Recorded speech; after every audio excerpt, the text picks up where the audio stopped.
Great. I think we will start now. And there are distinguished friends, guests, both here with us and those joining online. It is a true honor to welcome you to this special editions of the Global Thinker series, where we engage in meaningful conversation with some of the world's most influential minds. And tonight's event is brought to you by both the Berggruen Research Center at Peking University, a global platform to develop ideas to address planetary challenges, and Civic Bookstore, whose mission is enhancing every reader's time value. And I'm sure tonight we will spend a super valuable time here. My name is Li Zhiling. I'm the founder of Charity Box. We're an NGO that tries to identify and fundraise for the charity that can save and improve the most life in China. And I am the moderator for tonight's event because, as you may tell, the work we do at Charity Box sounds very utilitarian. The very topic we're going to explore that has shaped the modern moral philosophy and continues to challenge the way we think about ethics. This evening, we will begin with a keynote speech by Professor Peter Singer, where he will clarify utilitarianism, address common misunderstandings, and respond to objections. Following that, we're fortunate to have three esteemed commentators with us: Professor Bai Tongdong from Fudan University, Professor Liu Xiaofei from Wuhan University, and Professor Tian Jie from Renmin University of China. I will introduce them more in detail during the panel sessions. And each of our commentators will have 10 minutes to share their unique perspective on the topic, followed by Professor Singer's 10-minute response. We'll also have an interactive Q&A session toward the end. So I encourage you to prepare questions, whether you're here in the room or those joining online. Now, to officially open tonight's discussion, it is my great pleasure to introduce our opening speaker, Professor Roger T. Ames, the Humanities Chair Professor at Peking University and co-chair of the Academic Advisory Council of the Berggruen China Center. Please join me in welcoming Professor Roger Ames to the stage. Thank you, Zhilin. My name is Roger Ames, and together with Lin Jianhua, the former president of Peking University, we are the co-chairs of the Academic Advisory Council. And what we do is simply encourage and support a magnificent group of staff who work at the Berggruen Center, who themselves support these kinds of programs. The mission of Berggruen is to produce the social intelligence necessary to inform grand transformations as they occur in the human experience and make them as productive as we possibly can. So Berggruen now has 3 centers, one in Los Angeles, an American perspective, one in Venice, a European perspective, and very importantly, one in Asia, a Chinese perspective. So Berggruen tries to, there's a continuity in our projects, but there's also the idea that we have to include different perspectives. The geocultural, geopolitical perspectives are important. It's my great honor this evening to introduce Peter Singer, who doesn't need any introduction. One of the things that we do at Berggruen is every year we award a $1 million Berggruen Prize to a public intellectual whose ideas are shaping the world. And Peter Singer is a Berggruen Prize laureate who received the prize in 2021. We don't want to take up his time, just to remind you of the things that he's done after Animal Liberation, which is available in Chinese here. He produced some of the titles of the books: Practical Ethics, The Expanding Circle, Rethinking Life and Death, The Life You Can Save, The Most Good You Can Do, Ethics in the Real World, Why Vegan, Animal Liberation Now, and most recently, The Buddhist and the Ethicist. So these are the kind. This is the direction that Peter has taken us in. So without further ado, Zhǔyì, we'll turn it over to Peter. Yeah, thank you so much, Professor Ames.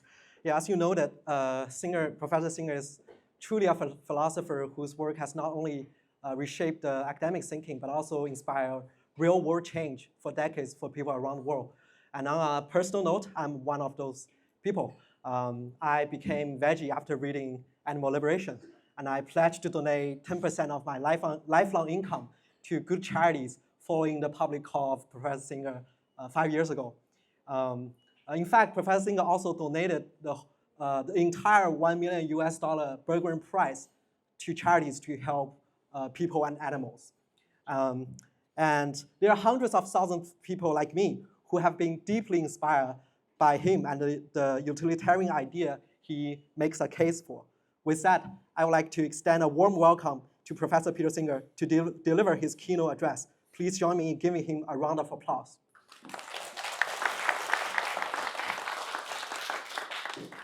Thank you very much. It's very nice to see such oh, I've got to use this? Okay, thank you very much. It's very nice to see such a full room. And I want to thank the Berggruen Institute for having set this event up. And of course, CITIC Books for providing the venue. I also want to thank my Hong Kong-based collaborator, Sayip Phai, who has helped to organize this tour. And you will be briefly hearing from him as part of this talk. So, I am talking about utilitarianism and common misconceptions. Let's get to there. Right. Let's talk a little bit. I know it may be a little hard for you to see at the back of the room, but I don't think the slides are really essential if you have troubles reading them. So I'm going to start by raising the question, well, what is utilitarianism? And utilitarianism is one of a family of ethical theories called consequentialism. If you like to think of it in biological terms, consequentialism is the genus and utilitarianism is one of the species that comes under that genus. So let's look first at what consequentialism is. Consequentialism tells us that an action is right if the consequences of that action are better than or at least equal to the consequences of any action open to the agent at that time. So in other words, consequentialism is the ethical view that judges whether an action is right or wrong by its consequences. But of course, you might say, well, what do I mean by better consequences? There's many different ways of thinking about consequences as being better or worse than other consequences. So you could, by consequences really, I'm talking about things that are valued for their own sake. So not valued instrumentally, but intrinsically. Not valued for what they bring about or they're a means to, but for what they are in themselves. And one might think of many things that are good in themselves. Happiness, beauty, knowledge, freedom, justice, or some combination of all of those could be valued in themselves. So different forms of consequentialism might take one or other or some combination of these values and judge the best consequences by those values. But another question here is whether, when we talk about the best values, whether we should be focusing on maximizing the values, getting the maximum out of it, or whether we should simply say that some satisfactory level is enough. So that would make the ethic less demanding if you just say there's some level that is satisfactory even if it's not the very best. And some views called satisficing consequentialism take that view. But that's probably the minority view among most consequentialists. Most of them will seek to maximize whatever is valued. And so now we can come to utilitarianism, and we can say utilitarianism is a form of maximizing universal consequentialism, universal meaning it applies to all those affected by its actions, that takes well-being as the good to be maximized. By well-being, I understand there are different ways of understanding that, but we can be thinking briefly about happiness and the absence of misery or suffering. And utilitarianism was first developed systematically and named by the English philosopher Jeremy Bentham, who lived from 1748 to 1832. So he was writing at first in the late 18th century. And he developed the term utilitarianism. He also, interestingly, coined the word maximize and its contrary, minimize. Those were not words used in English before Bentham's time, but they were important for him because of his view that the right action is the one that maximizes well-being universally.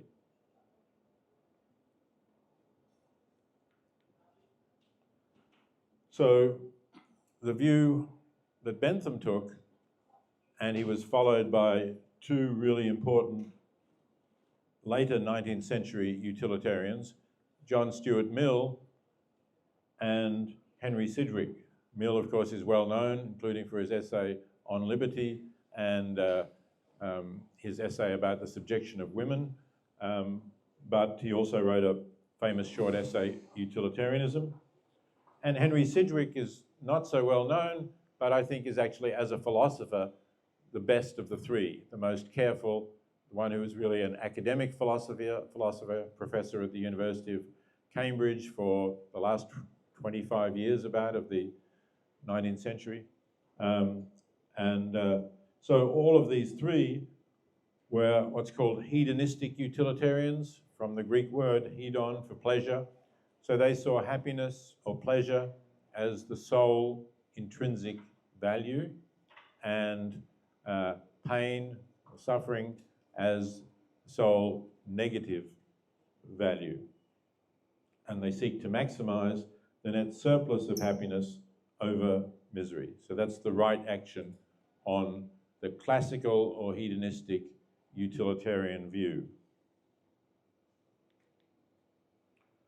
Okay, now I want to move to this other half of this, say what utilitarianism is not, because there are quite a few common misconceptions of utilitarianism. And there is a particular problem, I understand, in the translation of the term utilitarianism, in the usual Chinese translation, which I'm told has a different meaning in Chinese, both in ancient and modern times. But since I don't speak Chinese, I'm going to call on Phi to address this issue, which I do think is a serious question for the proper understanding of utilitarianism in China. And I think it's one where it's important to think about and possibly bring about some change. So Phi, if you would just like to take over for a moment. Yes, sure. Thank you, Peter. Oh, yes. Can you hear me? Okay. So as most, or at least some of you might know, the standard Chinese translation of utilitarianism is 功利主义, or at least in mainland China or a lot of Chinese-speaking countries. But as you might know, 功利 clearly has a different meaning in Chinese, and a pretty derogatory one, a negative one, both in ancient times and modern times. Next slide, please, Peter. So 功利 or 功利主义 sounds like it means a calculative egoism or even money-seeking type of egoism. And it indeed is used in such ways in normal conversations, daily conversations, or I've seen it on newspapers or even journal papers written by philosophers, maybe not ethicists, but some philosophers who work on some other areas. But I'm glad to tell you, that utilitarianism is exactly the opposite of egoism. It exactly opposes egoism. It tries to convince people against engaging with egoism or thinking in terms of egoism. So it seems to me that this translation is really being unfair to utilitarianism, or also being unfair to people who might come to misunderstand utilitarianism because of this name, or might not get to know what utilitarianism might actually be because of this translation. So here you see one example. There are many, but here it says some of the slogans put in high schools in China, trying to encourage the students to work hard, is to 功利的高考标语. And this article thinks these slogans are shouting some extreme 功利主义, 极端的功利主义. So if you want to turn it back into English literally, it says kind of it's an extreme kind of utilitarianism, but it's not actually referring to what the real utilitarianism is. So it's kind of misapplying this term here. Next slide, please. So I had a long discussion with some Chinese scholars who work on utilitarianism in China, and also with Peter. And we think that this translation needs to be changed. But obviously, to change that will change a lot of things. The textbooks and all those old lectures might need to have a new caption that says, okay, this translation is actually changed or something like that. Or the teaching materials have to change. So it sounds like it might take a whole movement to do that. But I and Peter think this might be worth doing. But as of now, temporarily, we suggest to use a compromise option, which is already quite popular in Hong Kong and Taiwan, called 效益主义.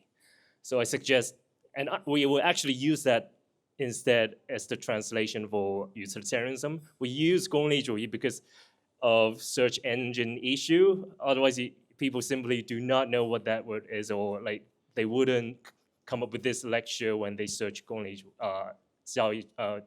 主义, because if I name it 效益主义, then you wouldn't find that. So, but from this line on, we will call utilitarianism 效益主义. And Peter, do you want to say a few words about potentially encouraging people to start movement to change the name? Yeah, so as I said, I can't vouch for this myself, but I understand that the word does have a meaning that is misleading and would contribute to negative attitudes to utilitarianism. So on that basis, I would certainly support the idea of joining this movement to change the term we used, perhaps initially to this compromise term. Maybe there will be a better term that will be found, but I think it's important, if this is to become the kind of major ethical trend that it is, and to have support from many people, as we've heard, people in effective altruism, for example, which is certainly just the opposite of egoism, then I do think it's important to change the term. Thank you. Okay.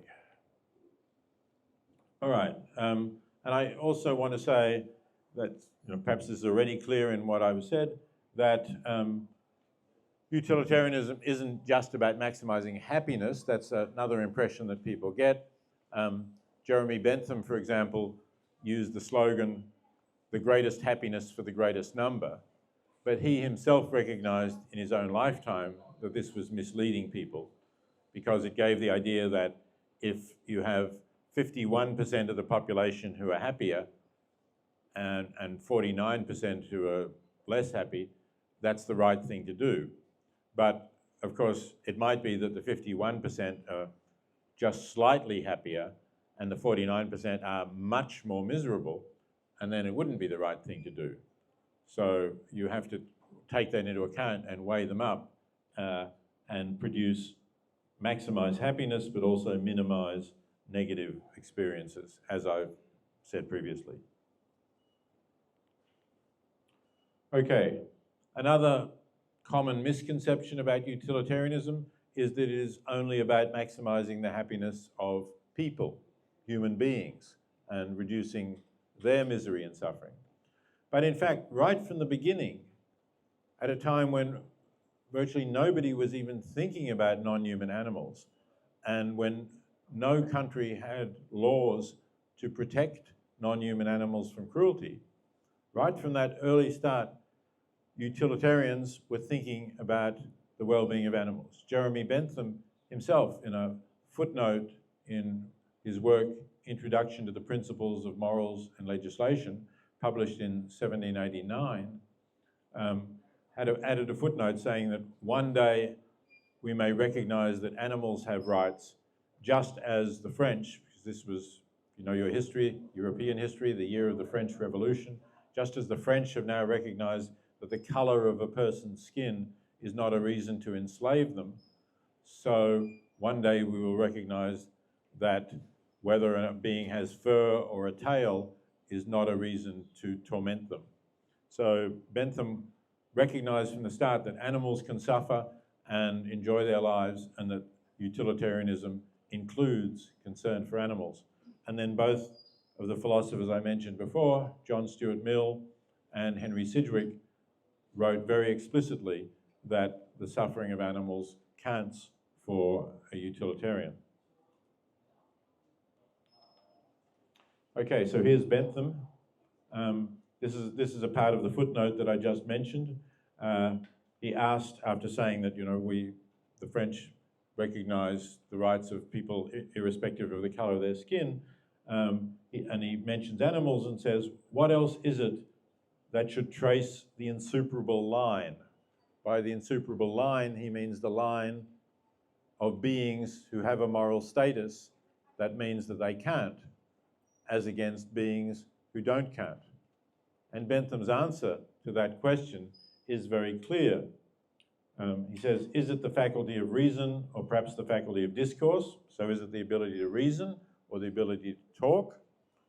And then he replies to that, no, it can't be, because a horse or a dog is more rational as well as more conversable, more able to use language than an infant of a day or a week or even a month old.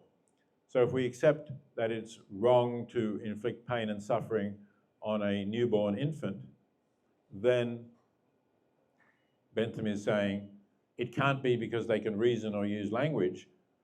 It must be something else, and the reason is, he says, oh, that's the translation of that slide, of the previous one.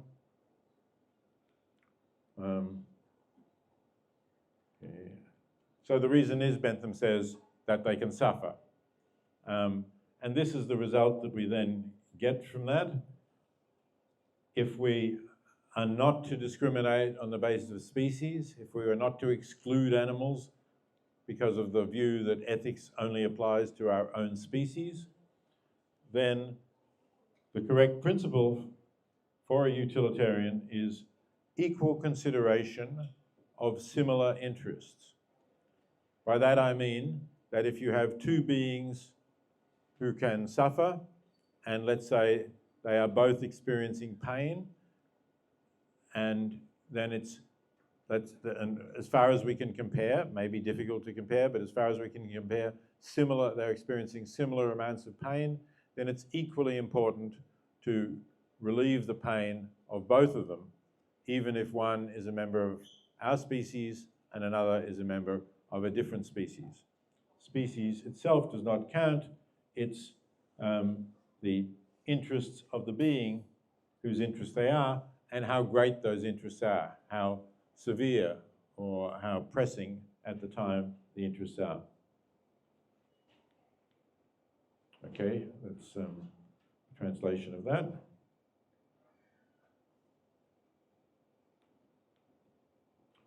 Okay, another misconception about utilitarianism is that it somehow equates to things like maximizing economic value, for example, gross domestic product, that it equates to capitalism, or that it equates to paternalism, to telling other people what they ought to do. And none of these is necessarily the case. I mean, it would be possible to argue that maximizing economic value maximizes happiness and minimizes pain, and that's what utilitarians should promote. But of course, it's also possible to argue that economic value is separate from happiness and misery, and that maximizing economic value may not be the best way to maximize the happiness of the population. In fact, there is one country, the small Himalayan kingdom of Bhutan, which deliberately measures the well-being of its population. It has what it calls the greatest happiness principle. And in contrast to some other countries which measure economic production, Bhutan thinks economic production is only valuable if it maximizes happiness. And I think that is clearly the correct view for a utilitarian. The debate about capitalism or some other economic system, capitalism or socialism or whatever it might be, is something that utilitarians can have, and they can take both sides on that question.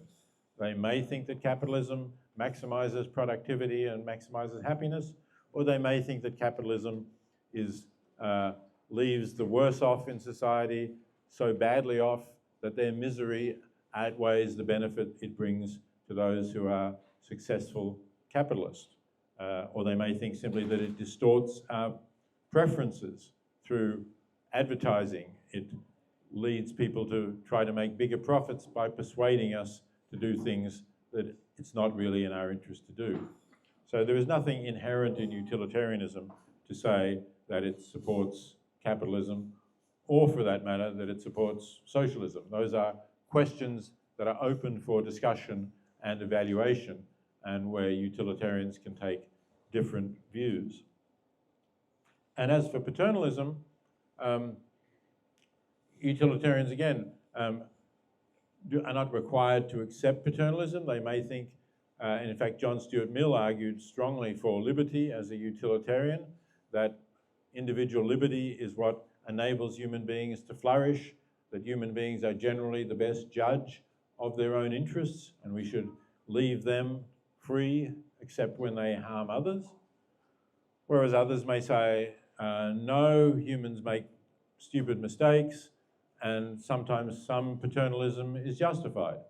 So for example, a law requiring you to wear a helmet if you ride a motorbike might be justified because people are sometimes careless or just thoughtless, and they don't realize how easy it is to get serious injury from a small accident if you're not wearing a helmet on your motorbike. So paternalism, again, is something that utilitarians are open to in some circumstances, but they're open to arguments against paternalism as well.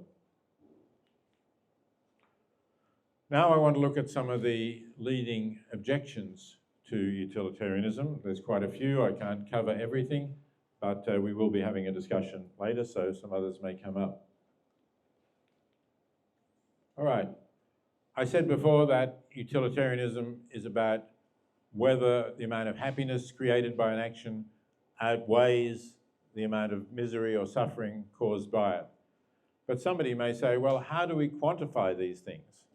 It's not like measuring how tall you are, where it's fairly easy to measure height and work out who's taller than others or weigh people. It's much harder to quantify happiness, I agree, but that doesn't mean it's impossible. Sometimes we can make rough comparisons without really having too much doubt. I think, for example, I'm going to mention briefly the factory farming of animals, in industrial farming. I think it's pretty clear that the suffering that an animal endures through living its whole life crowded indoors in unsuitable conditions clearly outweighs the pleasure that anybody gets from eating that particular meal as compared to a plant-based meal which had similar nutritional value but did not require the suffering of any animal. So we can make rough estimates, I think, quite easily, and ethical theories should not ignore those estimates. In some other cases, we can't be really sure about the quantification, but we can try to form an idea of the probabilities of the outcomes of different actions. And then we decide on the basis of what's called expected value. Expected value is we get the value of all the possible outcomes and we multiply them by the probability that they will occur. And so we get an expected value. It's easy to think of in some cases like you buy a lottery ticket, the lottery ticket costs $1, the prize is $1 million, and there's 1 million lottery tickets. Well, the value, expected value is just $1, but you have different prices, then it may be more or less, or different numbers of lottery tickets. So that's the idea of expected value, but obviously it's more difficult to calculate in other circumstances. Okay, another very common objection is that if we follow utilitarianism, we will get to immoral outcomes. And there are many famous examples of this. If you've read Dostoevsky's Brothers Karamazov, there's an example there where one of the brothers asked the other if they could create a utopian world with peace forever, but first you have to torture a small child. Would you do that? And the implication is that it would be wrong to do that. Now, a similar case that's perhaps slightly more realistic than Dostoevsky's is what's known as the organ transplant case. We imagine that there is a doctor who is very skilled at performing organ transplants, so that when he does the transplants, they are always successful. And this doctor happens to have at the moment 5 patients who need an organ, whatever it might be, 2 kidneys, a heart, a liver, what have I got to, 4? Well, it has to be some other, pancreas, let's say. And without these organs, they will die. But at the moment, there are no organs available, so they're likely to die. As it happens, a patient comes into the hospital who's not very seriously ill and not at risk of dying at all, but is a compatible match to all 5 of these people and needs some delicate brain surgery. So the surgeon, same surgeon, can perform the surgery. And although this surgeon, because of his skill, can perform the surgery successfully and the patient will live, he could also perform the surgery in such a way that the patient dies, and nobody would really know that he had killed the patient by doing this. And if he does that, then he can use the organs to save 5 people. So this is a case, if you like, of killing 1 person to save 5. And people say, well, a utilitarian would say you should do that, but that's obviously wrong. Now, I think it would be, in the real world, it would be wrong for a surgeon to do this because it's quite possible that the outcome will be discovered, that what the surgeon has done will be discovered. And that would be devastating for the reputation of medicine, for the hospital where the surgeon was working, obviously for the surgeon themselves, and would cause people to distrust their doctors and not go to see their doctors, and many people would therefore not get the treatment they need, and the result would be very likely to be that far more than 5 people would die because this became known. Now you could say, well, let's just hypothetically imagine that doesn't become known. That is a purely hypothetical case. I don't think in the real world we could ever have sufficient confidence that this would not become known. But philosophers and I say, look, just assume, I'm telling you, assume that there is such a case. What would you do then?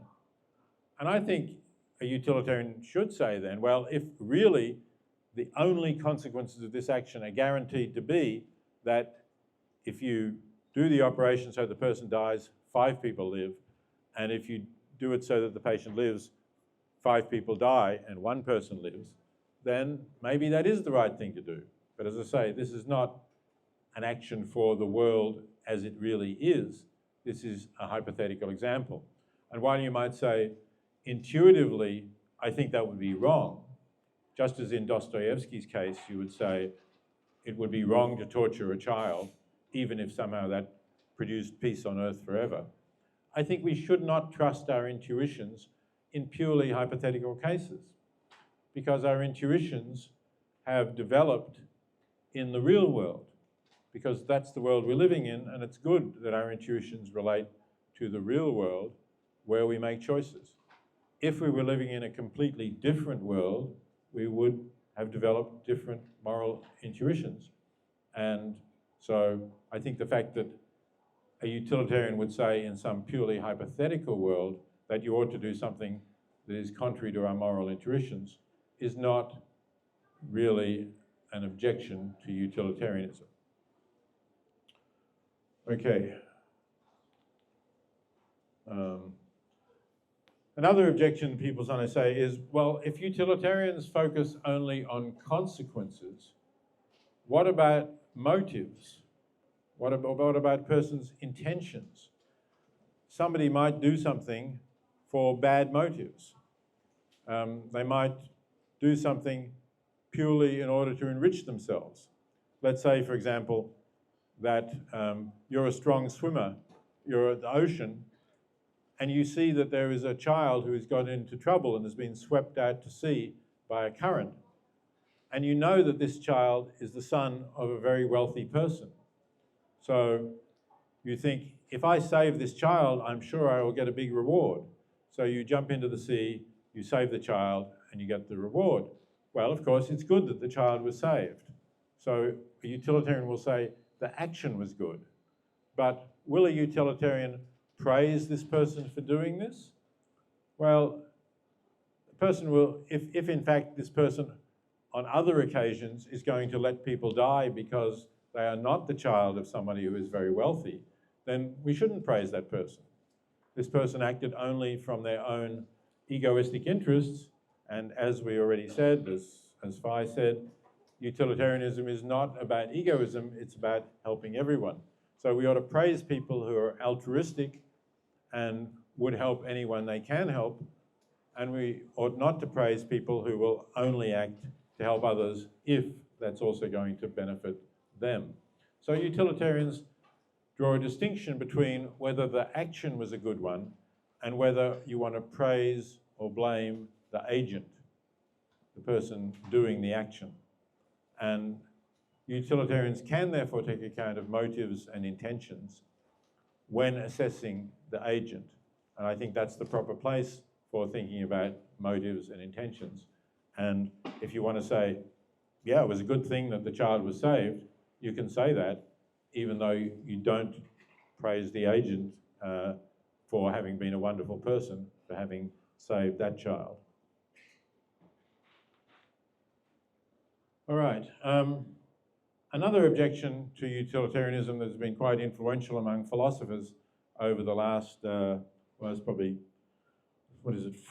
40 years, 30 or 40 years, is one put by Robert Nozick in his book, Anarchy, State and Utopia, where he imagines, actually this was written well before the film The Matrix, which you may have seen, came out, but he imagines something like The Matrix, except that it's a positive kind of matrix. You can put yourself into a machine where you'll be lying in a vat with electrodes connected to your brain, and you will have whatever experiences you want to have.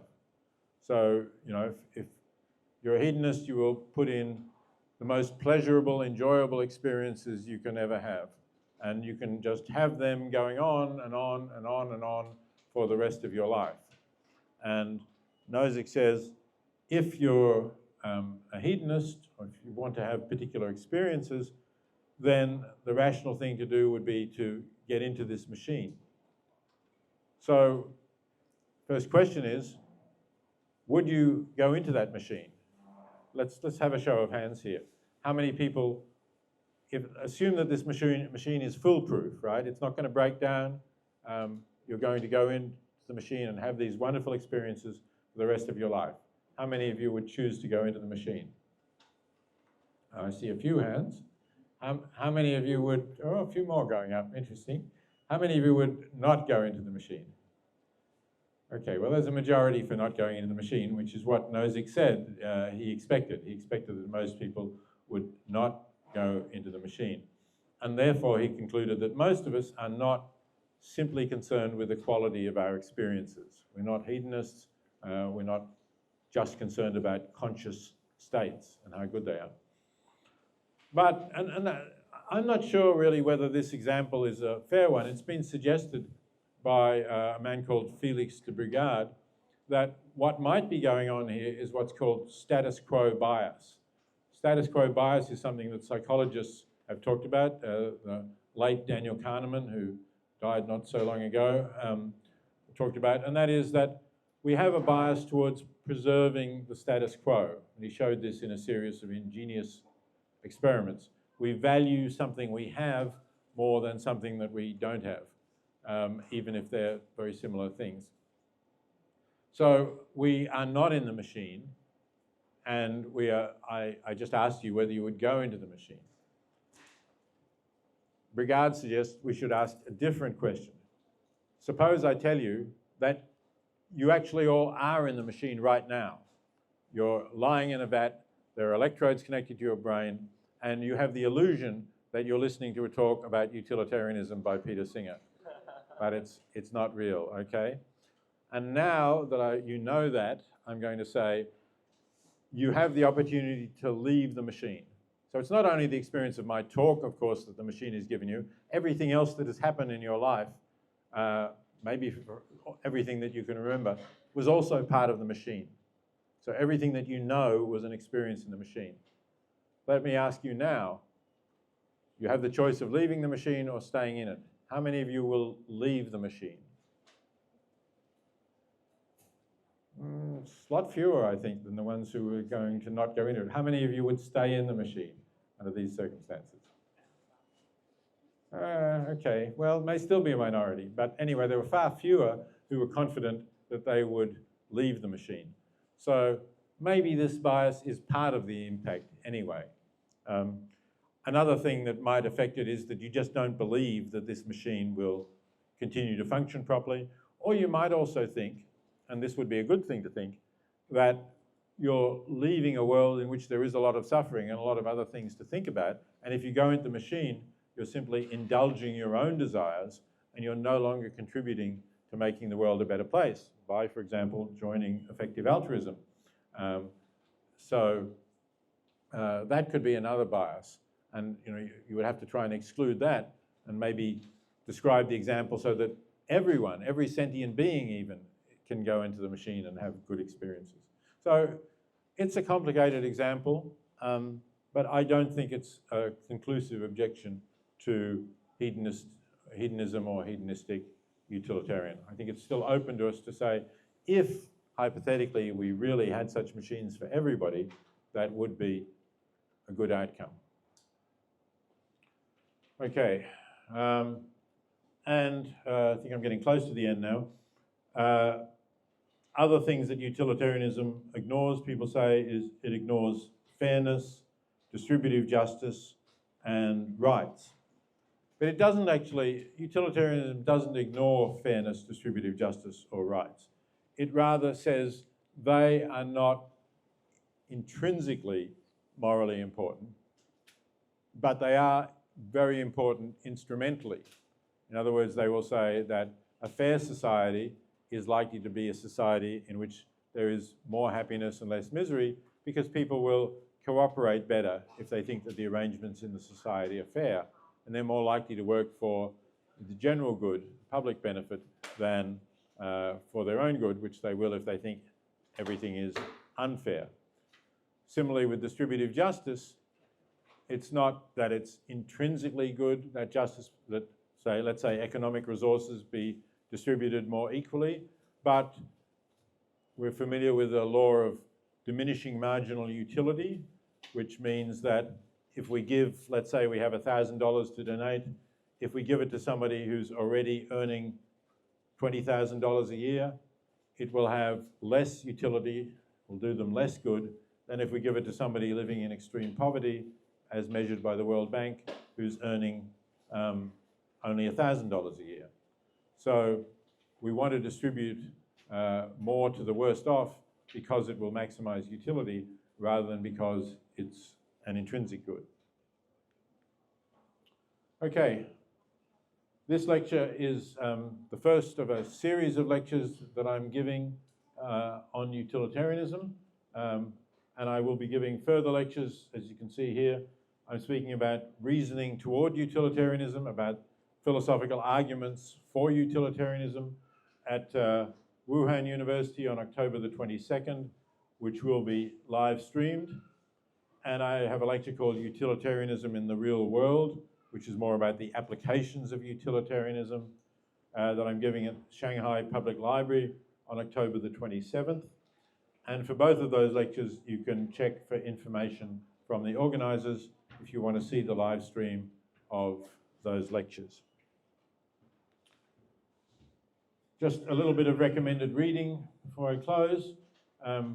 There's an excellent book published in the 1970s called Utilitarianism For and Against, where the for is argued by Jack Smart, J.J.C. Smart, who has died a few years ago, but was somebody that I knew quite well. I was in the same philosophy department in Melbourne as he was for some years, and he was a utilitarian, and opposed by Bernard Williams, also now deceased, but a very well-known British philosopher.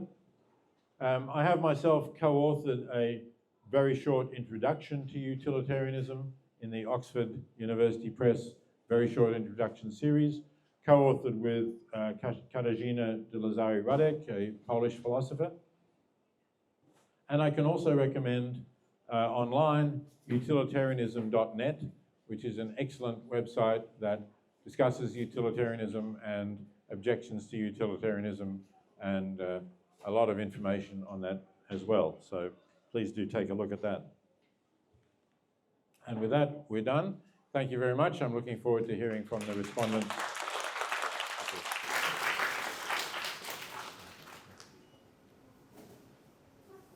Thanks. You can take a seat here. Yeah, okay. Yeah, thank you so much, Professor Singer, for this enlightening keynote and for all the great illustrations. And I also want to take a moment to thank Phi for introducing the idea of change the name of 功利主义, an often misleading concept in Chinese. And now we have the privilege to hear from our three great commentators, and each of them will have 10 minutes to share their thoughts, and we will give Professor Singer a chance to respond after they're finished. Without further ado, let me first introduce the Dongfang Chair Professor of Philosophy at Fudan University, Professor Bai Tongdong. Professor Bai is a leading thinker in Chinese philosophy and political philosophy. I'm sure his ideas will spark some lively debates later on. Please take over, Professor Bai. Thank you. Yeah, sure.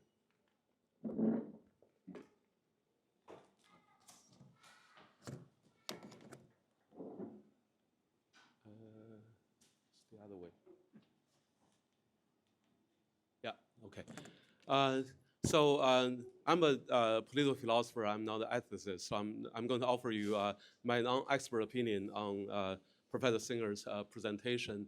And so I think the first thing Professor Singer argued is, the Chinese term 功利主义 is a bad term, so we should replace it. And my own view is that, of course, there are a lot of misunderstandings of utilitarianism, but I think we need to address them not by new translations, but by explanations. And why is that? Because I think, first of all, utilitarianism is a dirty word in English as well. Just like 功利主义 is a dirty word in Chinese. Because the utilitarianism comes from the word utility. Utility, usefulness. Utility means you get a bill for your electricity. That's utility, right? So it doesn't sound very high, right? Like uplifting for moral philosopher.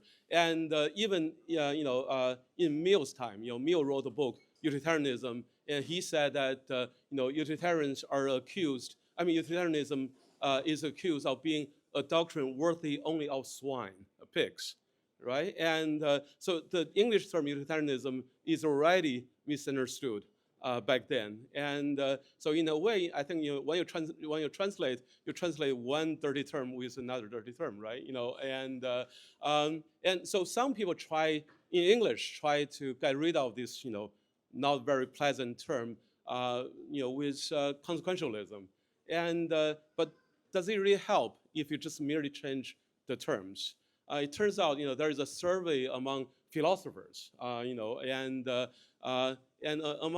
among philosophers who are surveyed, most people accept or lean toward two virtue-oriented ethical traditions: deontology and virtue ethics, and the least identified with consequentialism. So the change of term doesn't help much. If people have a certain view of this kind of ethical tradition, and actually I think both John Stuart Mill, he doesn't come out with a better term. Rather, the book is just called Utilitarianism. But he tries to defend utilitarianism in the book, or by explaining what it actually is. And I think that's exactly Professor Singer is doing here.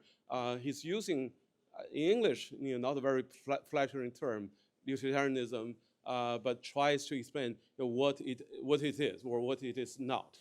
And for example, John Stuart Mill said that utility is not just very calculative, kind of technical considerations. Rather, utility means pleasures, and pleasures include not just very basic material physical pleasures, but the agreeable, the ornamental, the beautiful, the amusing, and also, of course, exemption from pain. And just like Professor Singer said, utilitarianism is not egoism. And so in Mill's utilitarianism, he said that we utilitarians have to follow the golden rule of Jesus of Nazareth, namely to do as you would be done by, and to love your neighbor as yourself. Because when you calculate the utility of action, you have to treat everyone equally, right? You should not give preferential treatment to yourself or people surrounding you. You have to treat everyone equally, and that's really a very high demand. So that's why I think Mill said that it's really the kind of Jesus demand. And later he said that so people say we utilitarians are godless. Actually, our teaching is based on the idea of the teaching of Jesus, right? And in a way, probably I shouldn't say this, not to incur God's anger. So I think Mill is basically saying that God is a big utilitarian, right? Considering the well-being of all human beings equally. So that's the first point I like to say. Maybe we should just, instead of just changing the term, probably doesn't help. We need to keep explaining, because I think it's a ethical tradition that is easier to be misunderstood. And then about some of the objections to utilitarianism. So it's the tradition is started by Jeremy Bentham, and that's my own non-expert view. I think Bentham is not really an ethicist. Rather, he's a political and a legal philosopher, and his concern is not about individual actions, rather action by politicians, political decisions. And just look at the title where all this discussion comes from. The book title is called Introduction to the Principles of Morals and Legislation. It's really the legal reform he's going after.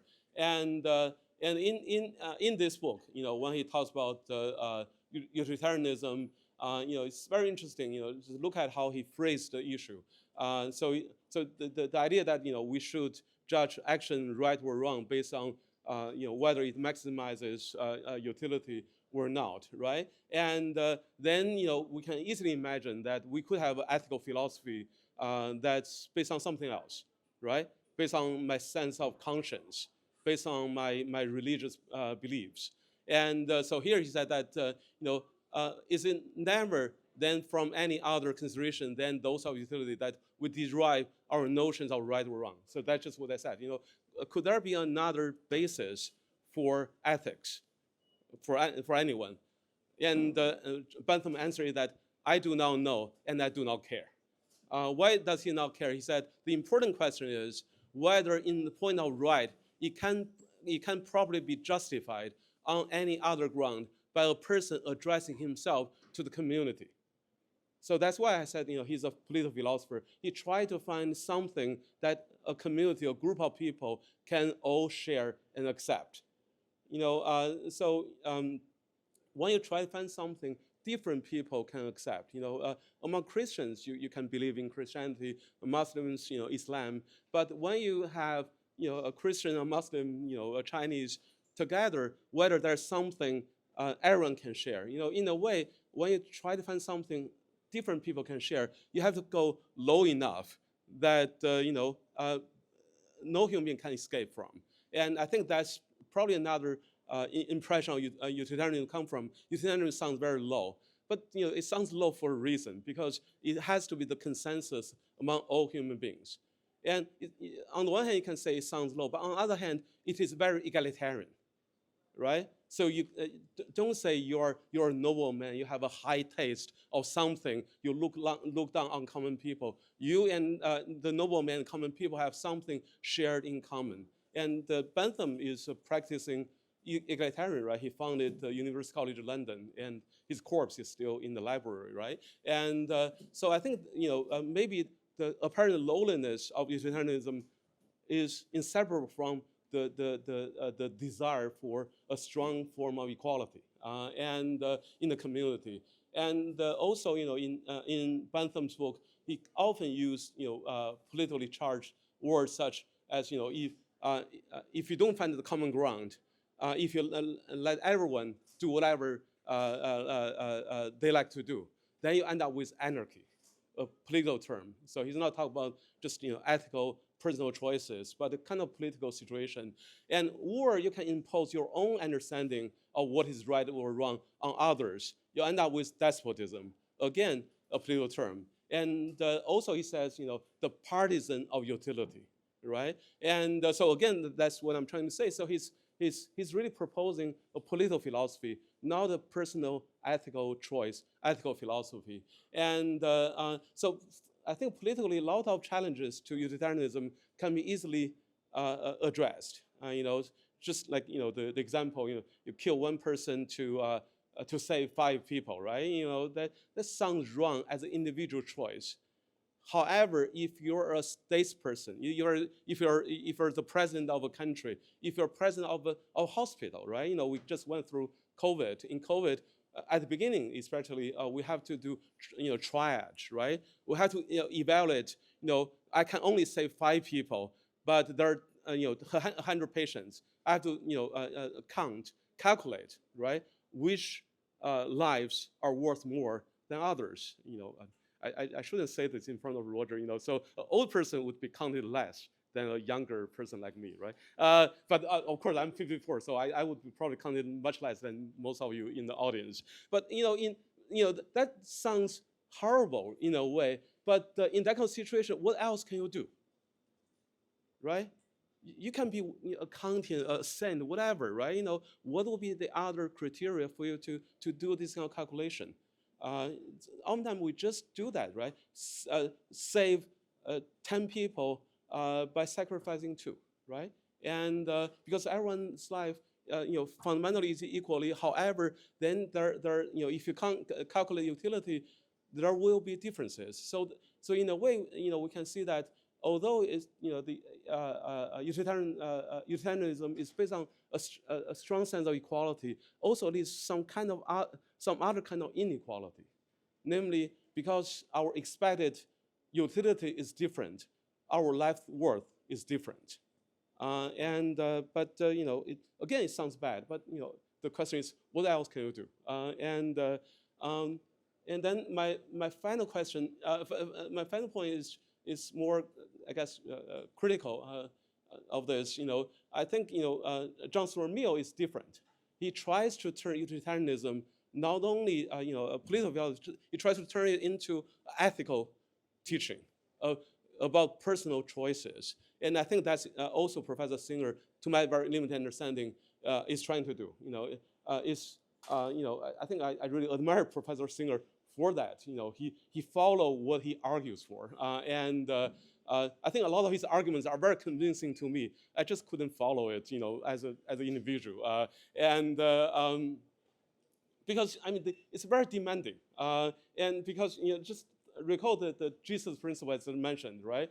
Basically, Mill said that individually, if you want to follow the utilitarian teaching, you have to be almost like a Jesus, another Jesus, right? Treating everyone equally. And just to illustrate this point, in Professor Singer's early, probably very influential paper, Famine, Affluence, and Morality, he offered a very famous thought experiment. He said that if you pass by a pond where a small child is drowning, right? Would you go out and to save him? And most people would say yes. Although it would make my pants dirty, I would do it. And then I think Professor Singer's question is that, but babies like that are dying all over the world.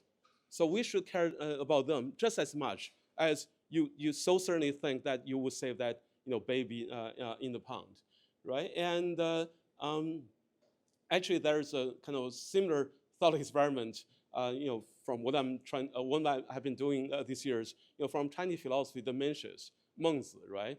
It's the famous thought experiment. He tries to argue that compassion is universal. So how do we know compassion is universal? He said that just imagine if you suddenly see a small child who is about to fall into a well. So not just a pond, a well. Pond, the child still might survive. A well, the child will be killed. So how would you feel if you suddenly see a small child who is about to be killed, right? And would you feel a sense of alarm, distress, all those things? And I think when you put it that way, I think it's even harder to say no in that case. So I think there's a kind of point of contact between Professor Singer's example and Mencius' example. But then there are differences. One difference I didn't mention in the slide is that Confucianism is considered a kind of human-centric, anthropocentric philosophy. It's centered on the human moral cultivation. And so from Mencius' point of view, it's not necessarily about the suffering of the other, rather the suffering I perceive from my own perspective. So that means that even if the other party doesn't suffer, but it appears to be suffering, I should feel bad. Okay, it sounds abstract but Professor Singer just mentioned that one day if AI can suffer, AI's utility should be concerned. And the Confucian point of view is that it doesn't matter even if the AI were a cow or a dog, doesn't suffer, but it appears to be suffering from our point of view. Or if you enjoy playing violent video games, there's something wrong with you, right? Because in violent video games, no real thing is suffering. But as a human being, a definitive feature of human being is compassion. If you see a virtue, a human being suffering, you don't feel anything. From Mencius' point of view, there's something wrong with you. So I think there's one difference. It doesn't have to be the real suffering. Perceived suffering is enough from Mencius' point of view for human being to take action or to do something, right? And the other probably more important difference is that although Mencius argues for universal compassion, yet ideally, even if you can care about everything in the world, not just every animal, every human, every animal, any plant, everything in the world, you still have a hierarchy of care.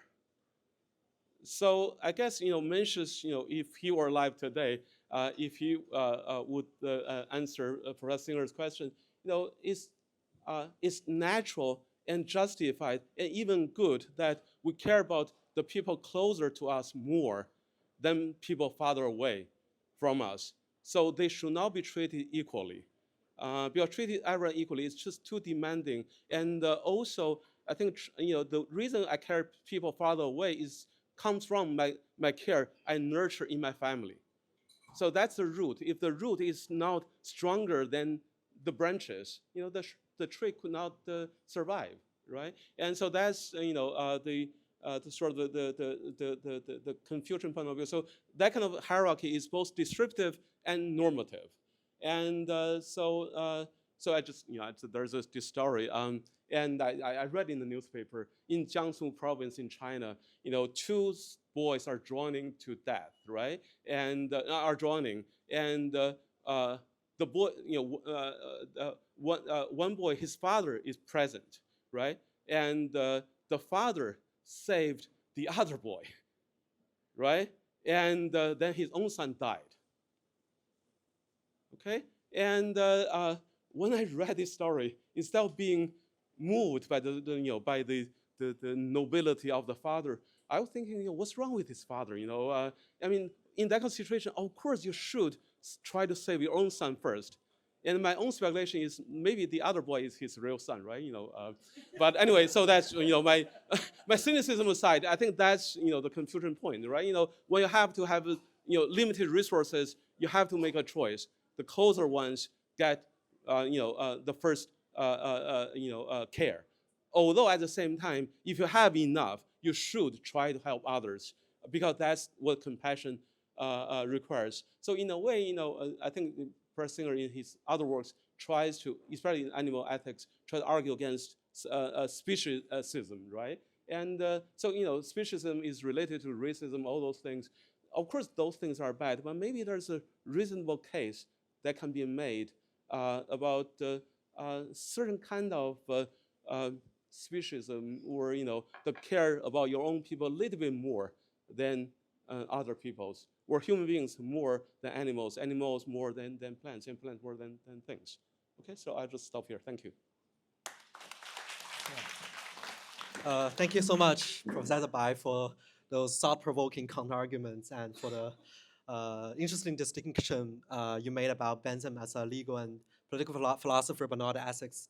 And I'm sure Professor Singer is taking notes, and he may have a few words to say about the demandingness, objections, or the moral status of the digital minds. But please bear with us for a few more minutes, and let's hear from our second commentator, Professor Liu Xiaofei, from the School of Philosophy at Wuhan University. And Professor Liu has done extensive work on moral responsibility and ethics, areas that are central to our discussion tonight. Professor Liu, please go ahead. Thank you. First of all, I would like to thank Berggruen for providing this wonderful opportunity to interact with Professor Singer face-to-face. Professor Singer's works on animal liberation, animal rights were among the first books I read when I was a philosophy student. So it is really a great pleasure and honor to be part of tonight's event. So in tonight's lecture, Professor Singer talked about first what utilitarianism is, second some common misconceptions about it, especially in the Chinese context, and third, why some apparent counterintuitive features about utilitarianism do not really present a problem for this theory. In what follows, I will focus on the third part, and that is the apparent conflict between utilitarianism and some of our common opinions about morality. And I'll put it in the Chinese context. I'll try to do that. More particularly, I will raise two somewhat related questions. Let me start with the first one. I think a while ago, a well-known Chinese scholar, Professor Chen Jiaying, wrote an article which is titled, "Is it important to save black bears?" In that article, he discussed a story about some of his friends who were working on to rescue black bears. Many people didn't understand why they spent so much time and resources trying to save a small number of animals, while it appears there are so many other more important things to do. For example, helping children dropped out of school because of poverty. So the question asked to them was, why rescuing black bears? Why not helping school dropouts? Who is more important, people or bears? I take this story to be a challenge to classical utilitarianism. According to classical utilitarianism, we are required to do what brings the best available outcome. But in real life, there are almost always multiple options that can make the world a better place. For example, you can choose between rescue black bears, and you can also, at the same time, you have the option of helping school dropouts. If we do either of them, the common opinion is that we are doing something moral, good enough. But utilitarianism tells us that we're required to do the one that brings a better outcome. That seems counterintuitive. As Professor Chen Jiaying wrote in that article, here I quote, if in a society everyone lives according to a fixed ranking of values, and everyone must start from the top of this order, then no one comes to the rescue of black bears until every child is in school. That would be a disheartening society. I do not necessarily agree with Professor Chen Jiaying's view, but I think this view reflects a widely shared sentiment that often leads to skepticism towards utilitarianism. So I would like to take this opportunity to hear what Professor Singer have to say on such a view and this sentiment. So that is my first question. My second question is also about intuitions. In our common opinions about what morality is, there are things that are moral or morally relevant. And there are also things that we believe do not belong to the category of morality or morally irrelevant. Now think about a case. Suppose I'm on an excursion and I arrive at the foot of a mountain. Now I have two options. I can decide to go up the mountain. By doing so, I would enjoy a very beautiful view on the mountaintop and very good physical exercise. I can also choose not to do it. And if I do not do it, then I will lose this opportunity for such mental and physical enjoyment. Suppose I don't have anything else on. And I decide to climb up the mountain. Now, on classical utilitarianism, not only climbing up the mountain is desirable, I'm required to do that because it brings more a better net balance of happiness over misery, right? But the common opinion seems to be, well, it is desirable to climb up the mountain, but however I decide, it's not really a matter of morality. It's, for lack of better words, it's some personal preference. So the common opinions, I think, is that choices such as which restaurant to go to, which bookstore to visit, and what clothes to wear are not matters of morality, even though choices like this do bring more or less happiness or suffering. This sort of reflects what Susan Wolf said in her famous paper, Moral Sense. A good life, a life that is choice-worthy, should leave room for choices, projects, and activities that are not supposed to be governed by morality. But utilitarianism says a different story. Utilitarianism does not discriminate between various values. Everything counts as long as it produces pleasure or absence of pain. Right? So as a result, classical utilitarianism, at least, does not seem to leave room for this moral versus non-moral divide.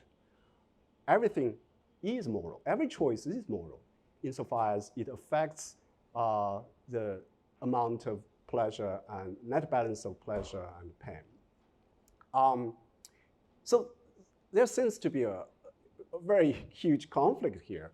And we usually believe the moral versus non-moral divide is important. For example, we do think moral reasons are more important than non-moral reasons if they are in conflict. So my second question is, I wonder what Professor Singer have to say about this apparent conflict. Thank you. Yeah, thank you so much, Professor Liu, for your insightful analysis. And the article you mentioned, written by Professor Chen Jiaying, 救黑熊重要吗? Is it important to say there is also a very common read in our Chinese utilitarian community. And also the question you raised about how far should morality go is quite crucial. So I'm more than excited to hear how Professor Singer gonna respond to that. But before that, let's move on to our final commentator, Professor Tian Jie from Renmin University of China. Professor Tian's research focuses on collective action and democratic theory, which ties directly into some of the social implications of the utilitarianism. Professor Tian, the floor is yours. Again, thank you for this opportunity to partake in this event. I know that as a philosopher, you shouldn't idolize anyone, but sometimes you just can't help it, right? Ever since I know that I have this opportunity to be a part of this event, I've been trying to order as much as possible vegetarian meals. I try to make some donations for various causes. And even by sitting here, like overlooking, there's a fancy gelato. There's fancy gelato to be sold over there. I find myself have this desire to like get 2 scoops after this event. But then I find myself self-policing my desire. I was like, well, maybe Peter Singer wouldn't approve it, right? So that goes on to tell you how much I am already convinced by Professor Singer's argument. So sitting here today, I'm not really raising an objection as a philosopher, right? Those objections are important, and I have my colleagues to do that. I'm here just sitting here as a sort of a person who's trying to help another person. And then if you take that business, the helping business, seriously, you find yourself end up in a lot of sort of paradoxical or at least conundrum situation. And I'm truly sort of seeking guidance and advices for some of these situations that I have been in. So I write down some of the stuff here to keep track of my train of thought. So let me share a story that might highlight my concern here. I believe many people in this room have heard a Chinese lady whose name is Zhang Guimei. So if you have heard of her, would you raise your hand? Okay, great, thank you. And so she's a remarkable educator. Let me sort of do some introduction. So she's a remarkable woman, and she's an educator. And she's also the founder of this high school called Huaping High School, which happens to be the very first and only free public high school for girls in Yunnan province, which is a province located in the sort of less developed part of the country. Okay. So thanks to Ms. Zhang's incredible dedication, she has helped change lives of over 2,000, I think I'm still counting, girls by sending them to the universities. And most of the girls are coming from a very sort of impoverished background. Without Ms. Zhang's help, the sort of like receiving a college education wouldn't happen for them. So since 2002, Ms. Zhang has spent nearly all her free times on the street of Yunnan province, tirelessly asking for donations to make her vision a reality. It wasn't easy, but after years of effort, she finally opened the school in 2008. And to ensure that even the poorest girl can attend the college, the high school, Ms. Zhang generously waived all the tuition and accommodation fees. Okay. Now it's hard to even overestimate what she has done here, what she has accomplished. However, there is a bit of controversy that I would like to bring to the table today. One of the students who graduated from Huaping High School decided to visit Ms. Zhang and made a donation to go back to her alma mater. But when Ms. Zhang found out that this young woman has chosen to become a full-time housewife instead of pursuing a career, she declined the donation and expressed her great disappointment to this student. Okay, as you can imagine, this has sparked great debate on social media, right? For various reasons. Here today, I don't want to address this controversy. I want to address this controversy with a few particular questions in mind. So I'm not looking to dive into big issues such as whether full-time housewife is actually contributing to social values, right? Those are not what we're going to talk about here today. Instead, I'm particularly interested in the perspective of the givers or the donors in this case. So the question is, when someone is trying to help another person, how much respect should they show for the autonomy of the person of the receiving end? So if I can phrase my question, that would be my question. So let's unpack this a little bit. For the starter, let's say that Ms. Zhang, as a helper, has her own vision of what a good life would be. With that in mind, she wants to empower girls to achieve certain life goals, like self-efficiency or independence. But at the same time, her student, who is a recipient of Ms. Zhang's help, has her own preference and life plan, which do not necessarily align with what Ms. Zhang regarded as a good life. Now here's the tricky part, isn't it? From the perspective of the helper, should I continue to support someone whose choices that I don't necessarily approve of? I'm very torn on this issue. Like, the intuition has been coming very strong on both ends. On the one hand, I might feel compelled to stop helping. It's like giving my friend who suffers from a liver cancer amount of money for surgery, only to find out that he's using it to buy more alcohol. It seems counterproductive. But on the other hand, if my friend has genuinely contemplated his choice and prefer to enjoy life to its full, even if it means drinking instead of seeking treatment, should I not support his right to make his own decisions by helping him out? So how do we navigate this conundrum as a utilitarian? Am I in the wrong if I decide to stop helping? If I decide to continue to help, it also leads to a further concern that, well, might seem trivial, but it's very real for me personally. So as some of you might know that I'm very much interested in the issue of allocation of responsibilities here. So if I help someone and they don't appreciate it or use my assistance in a way that I do not attend, I think I can come into terms with it. I can make peace.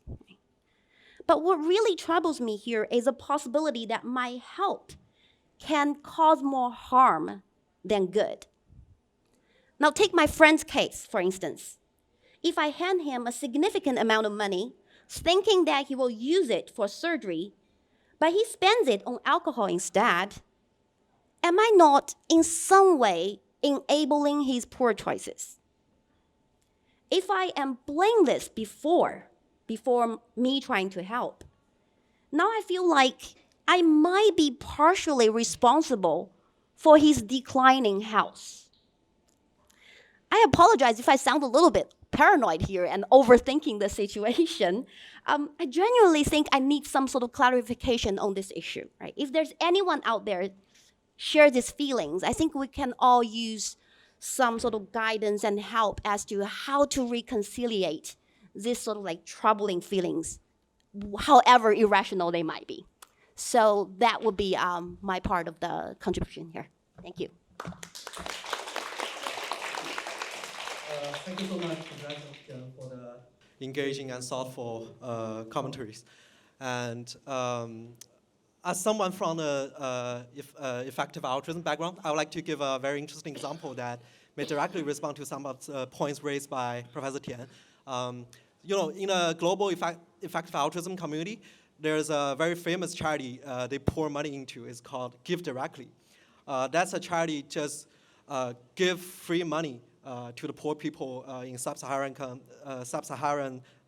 communities. And the intervention is called unconditional cash transfer. And it has been proven as one of the most effective ways to help them get rid of the poverty. And it's recognized by basically mostly major foundations and country government in the world.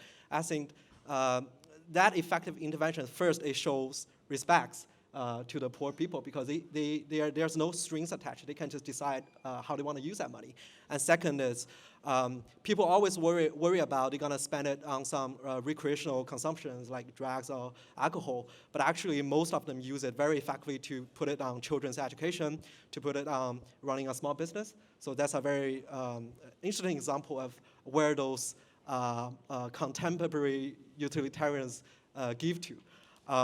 And there are tons of points raised. You have to respond, Professor Singer. So I just want to help a bit. And I don't want it to look like we're 2 versus 3, but I hope there'll be more interesting section later on. So please take over, Professor Singer. Thank you.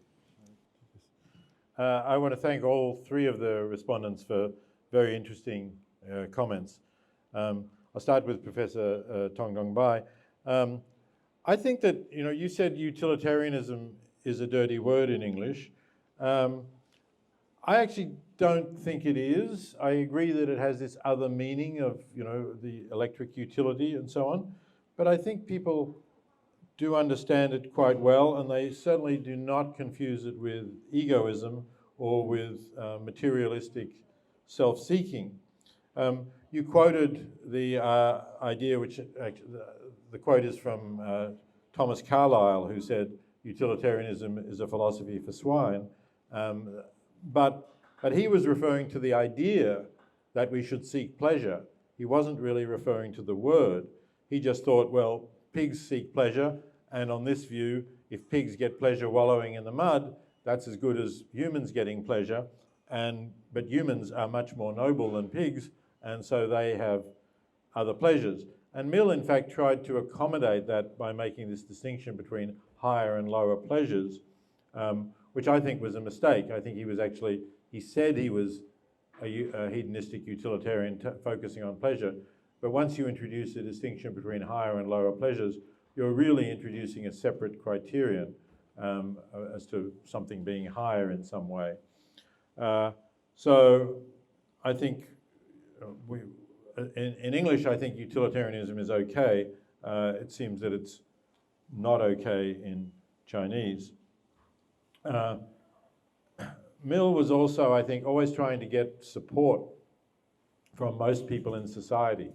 And that's the distinction between higher and lower pleasures. He didn't want his educated friends to think that utilitarianism was just suggesting that if we get pleasure from base activities like eating or perhaps sex, and this was Victorian England, you shouldn't even talk about sex, so that would be somehow not something they would accept. And I think the quotes from Jesus that you mentioned are similar. I think he was trying to show that Jesus was supporting utilitarianism in some way. And perhaps to some extent that's true. Certainly Jesus talks a lot about helping the poor. And as I said, you can do more good helping the poor than you can by helping the rich. But if Jesus actually said you should love your neighbor as yourself, then if you interpret neighbor as really meaning those who are your neighbors close to you, that's not really the utilitarian view. In fact, that may be closer to the Confucian view about helping those close to you. I think that's utilitarianism is, we shouldn't accept everything that John Stuart Mill says. I think that I mentioned Henry Sidgwick as the best philosopher of Bentham, Mill, and Sidgwick. And I think that's really true. And it's not very surprising because Mill's utilitarianism was written for a popular magazine in 3 separate installments, but it was written fairly hastily over a matter of weeks for a popular magazine. Sidgwick's Methods of Ethics, which is 500 pages long, was first published in 1874 and was still being revised when he died in 1900.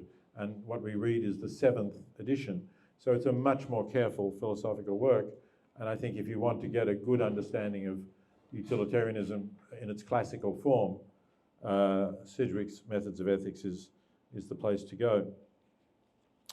Okay, let me move. Oh, there's the question of the father in Jiangsu province who saved the other child, not his son. And you said, I think we feel that's unnatural.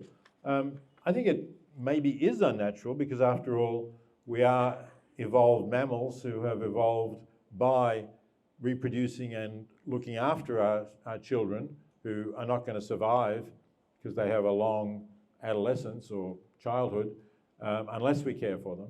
So I think we are innately liable to protect our own children rather than strangers.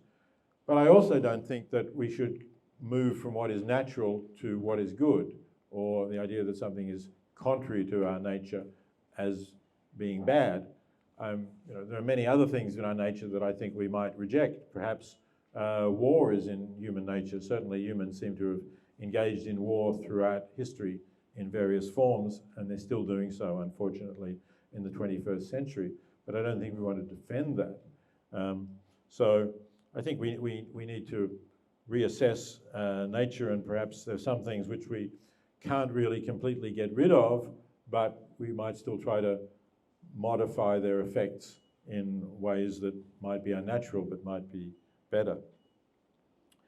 If I move on to Professor Li Po Yao, there's an apparent conflict between utilitarianism and some common moral opinions. Yes. Why save black bears rather than children dropping out of school because of poverty?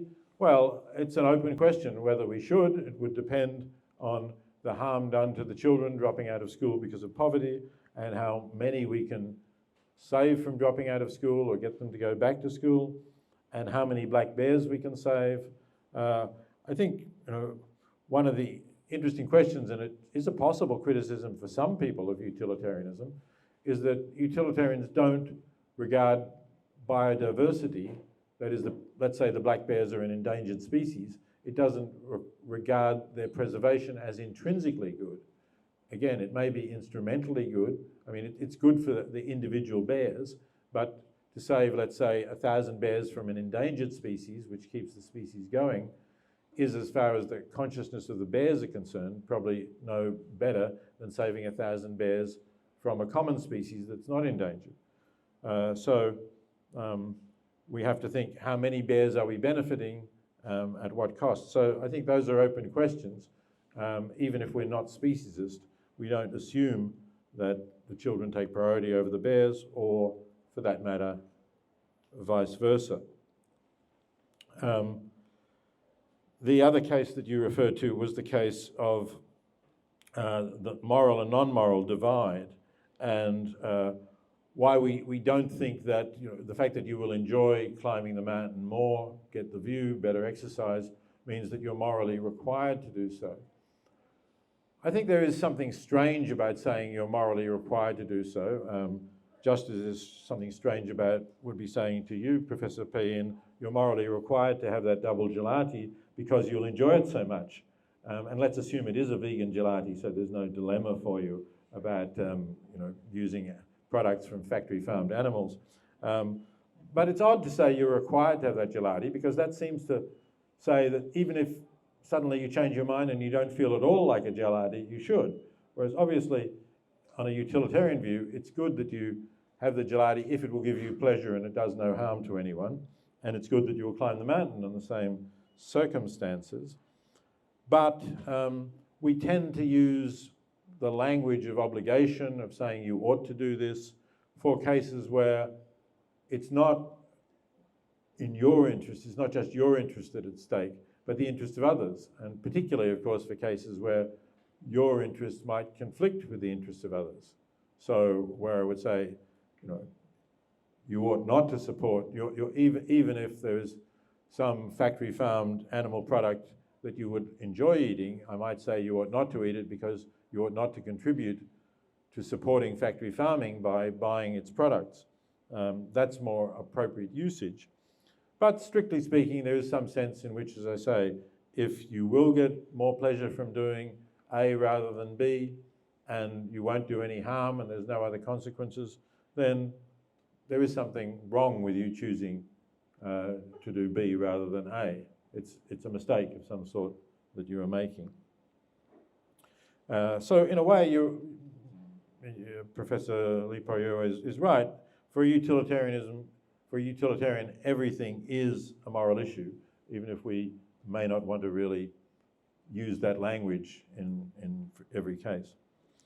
And to come to Professor Peyin's interesting story about Miss Zhong and her noble work for girls in providing a school, and the question of the donation that she was offered. I tend to think that she made a mistake, I have to say.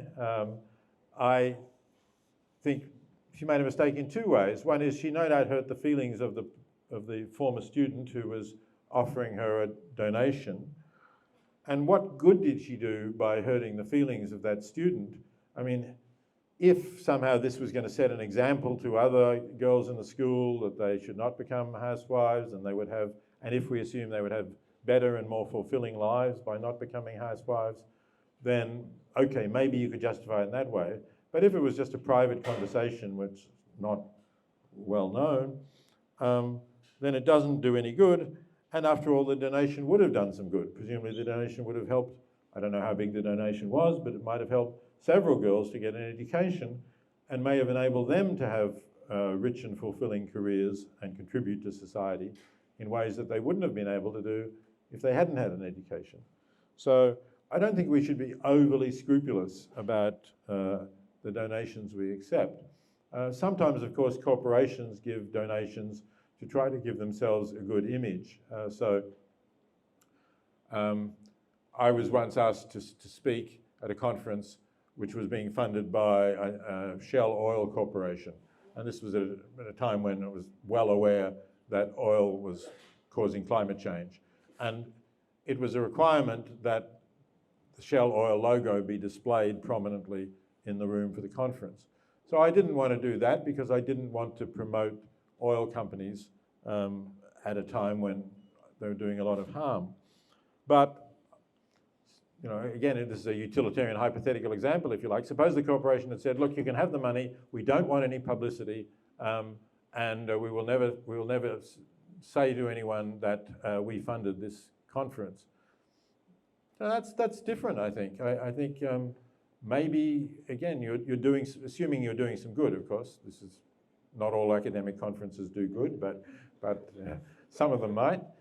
So if you're doing good in some way, then maybe it's better that you take the money than that you leave the oil corporation to pass it on to its presumably already relatively wealthy shareholders.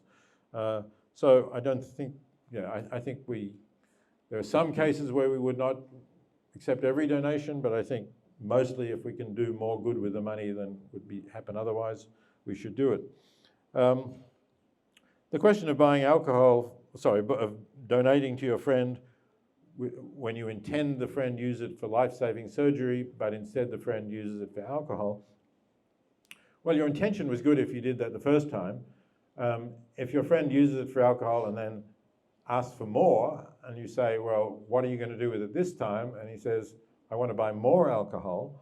I think at that point you might stop, right? You might say, look, this is not doing you any good, and that's not why I wanted to give you money. So I think we can make our donations conditional in some circumstances. You mentioned Give Directly, which, as you say, gives unconditional cash transfers and is, I agree, a highly effective charity. But Give Well did not just hand out the money and then walk away. Give Well then followed up with the families, the very poor families who had received the money, to see what they did with it. And if, in fact, they had all spent it on alcohol or gambling or prostitution or whatever, which is what some people said when they started. They said, this is crazy, they're going to spend it on actually just those three things, I think, alcohol, gambling, and prostitution. And if that had been the case, then I don't think Give Well would have kept giving the money, Give Directly wouldn't have kept giving the money, and certainly donors would not have kept giving to Give Directly if it was, and Give Directly is a very transparent organization, if they had said, well, this is what happened with your money. But in fact, what they showed was that, as you said, they spent it on other things, on making sure their children could get an education, on starting a small business, on some basic health care, or in some cases, I think, on buying a corrugated iron roof, which kept them dry, rather than their leaky thatched roof leaking the heavy rain through into their home. And incidentally, the corrugated iron roof was cheaper in the long run because it lasts a decade or more, whereas the thatched roof had to be replaced every year. So it turned out to be an effective charity because these people were using the money in a good way, but I think that's an important aspect of it. Thank you very much, everyone, again, for your comments. Yeah. Thank you so much, Professor Singer, for this comprehensive response to all the points raised, and for your genuine sharing of your experience. And at this point, we will open the floor to questions from the audience. We'll begin with a question from our online audience, and it's a very interesting one. So they asked, why should individuals bear the financial burden for socially structured problems? For example, a certain standard of social welfare needs to be met to ensure that an individual's foreseeable future is secure before there's another desire and incentive to contribute.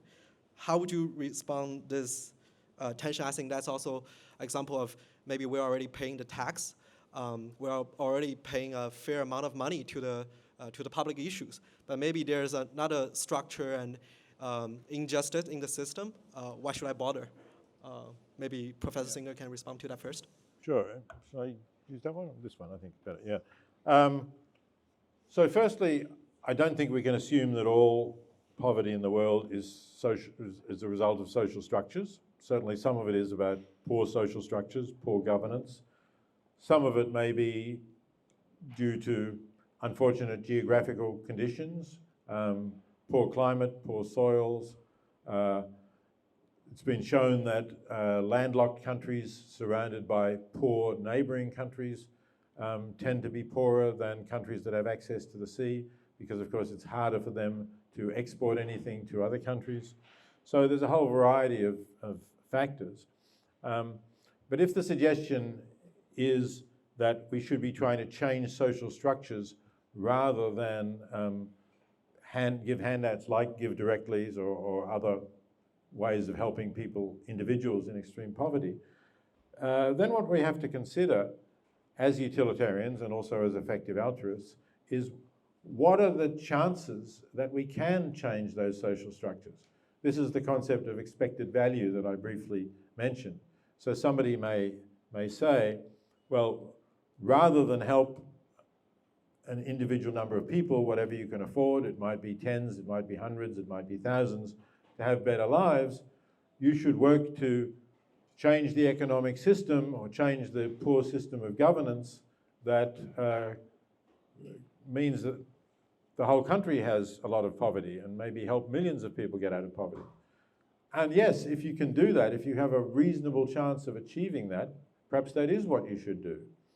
But if it's very unlikely that you're going to achieve that, very, very unlikely, the odds are hugely against it, and you will probably not be making any difference by putting your money that way, then it might be that the best you can do is the smaller incremental changes where you can have a high confidence that you will benefit some people, if not millions of them. So it's always going to depend on the particular facts of the circumstances and the probabilities of your achieving the goals that you are considering. Okay, let's move on to our live audiences here. And to compensate our gender ratio of the lineup, we'll give more chances to ladies here in the room. And as a reminder, please keep your questions brief and to the point so we can get through as many as possible. Yeah, Professor Guo.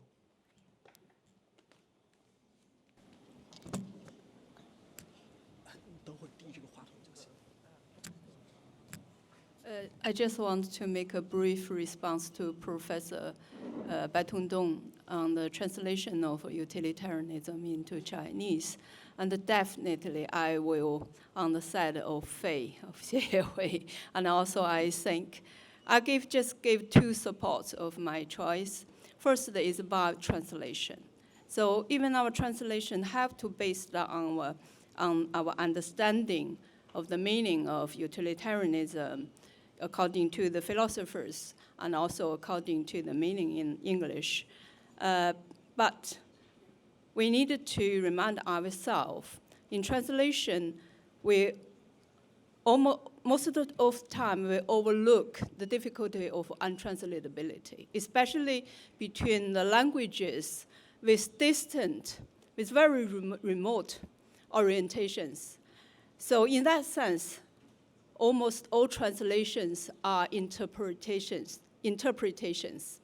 So in that sense, the reason Fei gave, if it raised too much confusion and misunderstanding, even in the general public, that's enough for a factual support for us to reconsideration to modify our translation. And also, if we go back to the invention of the 功利主义 Chinese translation to the 20th, 30th of 19th century, some of the original translations now is all replaced by new words because this testing time we already have. And the second, I think I have to invite late Wittgenstein to join our team, because seems none of you with a background of philosophy of language or you study language, because languages do involve also the vocabularies, the meaning of vocabularies. So on the one side, utility, even if it was a kind of ugly word in Mill's time, he mentioned it in his book, and it was not posh, but after the evolution of nearly a century, all the effort from the academic figures is already established its meaning as it is now. And it's already make it as, get evolved to the current meaning. But however, in China as well, all the words evolved as well. So we needed to, at our time, to adjust our translation. That's the opportunity. We don't have to repeat what happened to the original word of utility in English, just to let our audience, let the Chinese audience to suffer, all this. So we have this time difference. And also, especially for the academic figures, we don't have to live in our ivory tower and just ignore the general language, the understanding, of the public. So that's all.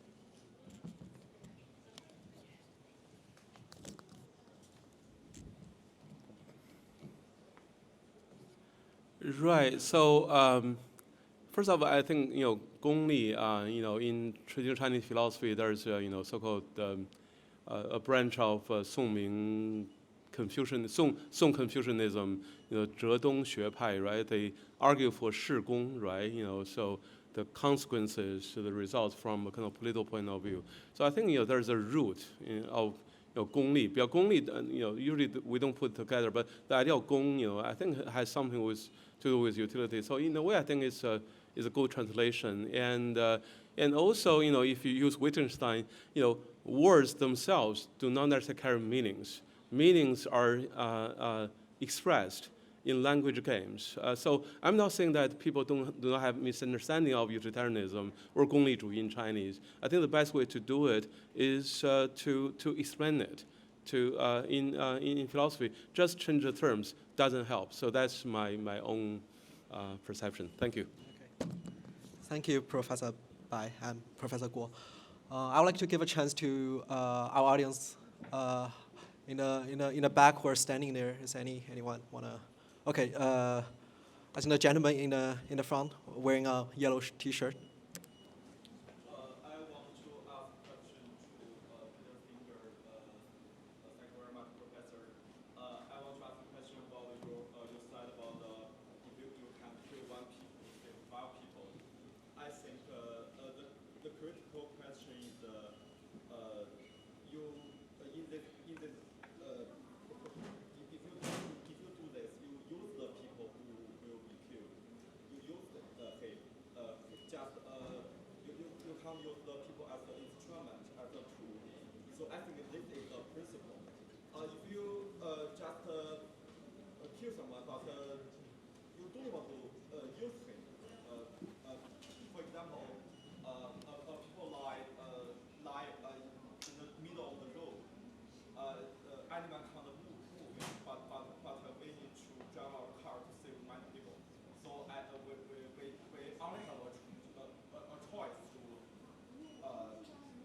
run on the road and and maybe we will kill him. But we don't want to kill him. If he isn't on the road, it don't influence our we save others. But if we use the people's his her or his some other part of his body to save other people, we use him. So I think it's a reason we don't do this. So if I want to ask if you agree with the principle. If you agree with the principle, how to the principle how to utilitarians judge the principle? Yeah. Thanks for the question. So I'm not sure whether everybody could hear it, but the questioner suggested that what was wrong with the organ transplant case that I gave is that it's not just killing one person to save 5, but it's using a person as a means because you're using that person as a source of organs to harvest. That's a Kantian principle. We trace the idea that you should use human beings as ends rather than means to Immanuel Kant, and it's not a principle that utilitarians accept. It's not a principle that I would accept. I think if it's not a principle about looking at the consequences, and I want to look at the consequences. Generally speaking, of course, using people as a means indicates that you're not considering their interests at all, and in fact, it's Kant suggests that it's okay to use animals as a means because they're not self-aware, autonomous beings. But I think it's wrong to use animals as a means in the way we use them because we don't give any weight to their interests. Animals in a factory farm are just machines for turning cheap grain into expensive meat or eggs. And that's how the producers think of them. But in fact, they're not just machines, they're conscious sentient beings with lives of their own to live, and they need to be given consideration on that basis. And that is true of humans as well. Humans are also conscious sentient beings who need to be given consideration because of that. But the 5 humans who could be saved are equally conscious and sentient beings, and I think that it's justifiable to try to save 5 rather than 1, and I don't think the fact that you're treating a person as a means is a principle to which I would give weight in itself. I'm interested in the consequences, not in the distinction between using as a means, as long as when using someone as a means, you give their interest the full weight. You give the one person's interest the full weight, and if it was just 1 against 1, you wouldn't do it. But if it was 1 against 5, then you would. Thank you so much. You want to respond? Okay. Yeah, here. Let's go. Thank you. You have to take. Okay, thank you. Thank you so much, Professor Singer, for being here. It's so incredible to see you here. I also read one of my very first philosophical texts, which was written by you, and it was assigned by TJ when I was in her seminar by Professor Tian. So I do have a quick question, and I'm also asking as a person who's seeking advice in daily practices. Sometimes I just can't help, even if I know that I should treat every person, every animal suffering equally, but I just can't help to care more about people or animals that are closer to me. Other times I just, I am motivating myself to care more about the sufferings from afar, but I feel like I just can't physically, mentally care more than those who are near me. So I feel like this is kind of an issue related to emotions. So I'm curious how you think emotion fits into the picture of utilitarianism. I also took a course from Josh Green, who was also a student of yours at Princeton. He, in his own words, quote unquote, he thought emotions was garbage in, garbage out in our thought process. I'm wondering if you agree with him in that emotions interfere with our rational thinking, which is fundamental to our moral reasoning, or do you think that emotions such as compassion is also a basis of utilitarianism, and this kind of tension in that in certain situations we have to suppress our emotions and in others we have to enlarge it, is a potential counter-argument or threat to utilitarianism? So that's my question. Thank you. Oh, okay. I've been told to use this one now. So I think it's a very, very interesting question, the role of emotions for utilitarians. I think that, let me start with what you said about Josh Green, who's I know quite well. I'm supposed to use this as well, right? Okay. I think, maybe Josh did say that emotions are garbage in, garbage out, but I don't think he would regard that as the entire story. I know, because I know a lot of his work, and he would accept that we have emotions, that emotions are a vital part of our lives, that we can't get rid of them, and that our lives would be greatly impoverished if we did not have, if we're not able to love people, if we're not didn't have compassion for people in need. But he would say that emotions can get in the way of reasoning, and especially moral reasoning. And our emotions are things that we have developed throughout our evolution. I think clearly many non-human animals have emotions as well. And often they function as a heuristic for what is the best thing to do. So quite often following our emotions will lead us to the right action. But not always, because sometimes circumstances change and the emotions may be inappropriate. For example, getting angry with somebody and might lead us to wanting to hit them, but that might be really just the wrong thing to do and might make things much worse. So I think that we need to reflect on our emotions. We shouldn't be uncritically accepting of our emotions. And sometimes we can sort of rationally control our emotions. Now, you mentioned compassion, and people talk a lot about empathy. There's an interesting book by the psychologist Paul Bloom, who incidentally, I've started doing a podcast since I retired from Princeton. It's called Lives Well Lived, and we've just put it on the Chinese website, Himalaya, I think it's called. And we interviewed Paul Bloom a few weeks ago, and he wrote a book called Against Empathy.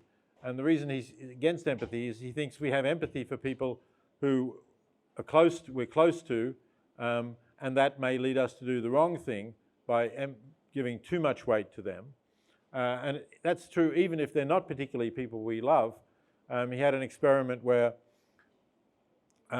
you were told about a number of people on a waiting list for an organ transplant, and the waiting list was pretty rationally structured in terms of who needed it most and who would benefit from it most. So the person who needed it most and would benefit most was first on the list, and so on, going down. But then the experimenters told people about somebody who was, I don't know, fifth on the list, and told them lots of personal details about them that didn't really affect their place on the list, or shouldn't rationally have affected their place on the list. But then later on they asked them to come back and say, how would they order this list of these people? And the person who they knew more about moved up the list above some people who clearly had greater need for the organ, than more urgency than she did.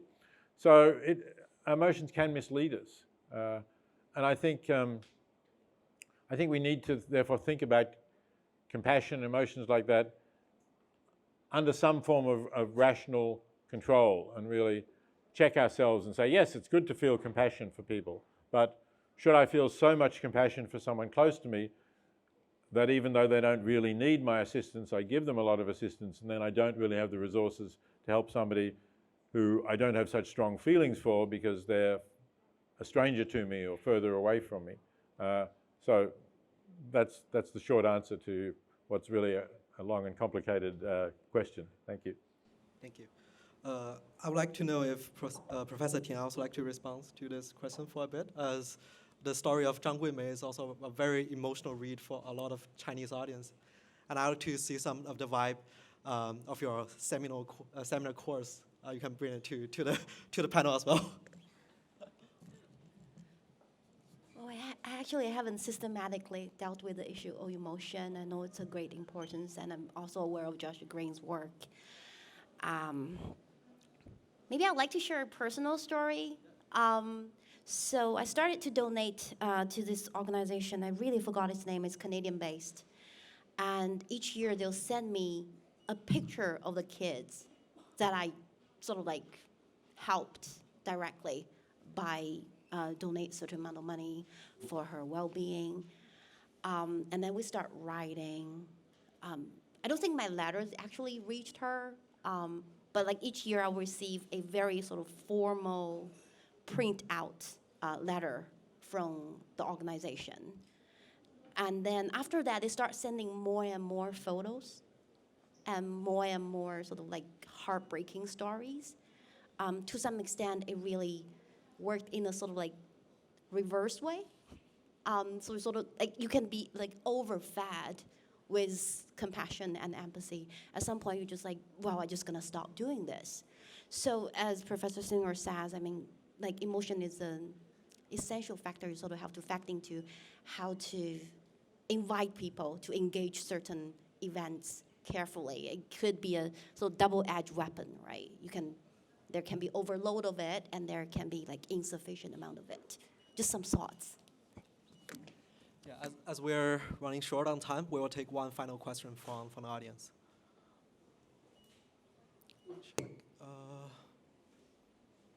Yeah, I want to give the chance to the girl wearing a black shirt.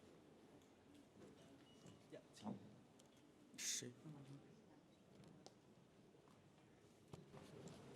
Thank you so much. And I have a question for Professor Singer.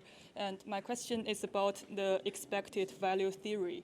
And I want to know if a great chance of a small pleasure can be more important than a really small chance of moral significant suffering. For example, if there were a button and I press this button, there is a really great chance that I will get a delicious chocolate, but there is a really small chance, but still possible, that a random person may die. And so would that be good if I press this button? And we can change that into a more real scenario. For example, if I want to drive to the mall to buy a chocolate, but there's a small chance that things could go wrong and I hit someone on the street and kill them.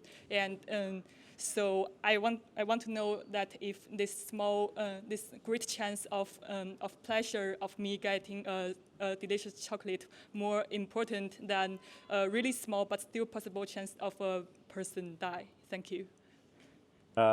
Thanks very much. I find it hard to imagine that in theory, right, if the chance of the person dying is just incredibly small, maybe you would write that the expected value of the chocolate is higher, but I find that hard to imagine in the real world, because we're not very good at taking proper weight to small chances of really bad things happening. And that's why, as I said before, utilitarians might be paternalistic about those things and support legislation that you have to wear a helmet if you ride a motorbike, or you have to do up a seatbelt if you drive a car. Because if we were better at taking these small chances into account, we wouldn't need legislation, we would just do that automatically. So I think in the real world, no, you should never prefer a chocolate, even if there's a very small chance that somebody will die as a result of that. No matter how small the chance is, I think it's going to outweigh the value of the chocolate. And the same is, maybe the consequence of that is that you shouldn't drive to the mall to get a chocolate for yourself. That's possible, that we make mistakes in running these very small risks, to get things that are not important. Maybe we would be wiser if we really thought about all those risks and didn't do those things. Thank you, Professor Singer. I think this is also touch on the area Professor Liu Xiaofei just mentioned, like where is the boundary of morality, and how should we fit that into the everyday decisions? Would you like to respond a bit? Okay, cool. So that's all for tonight. Thank you once again to our speakers, Professor Singer, Professor Bai, Professor Liu, and Professor Tian.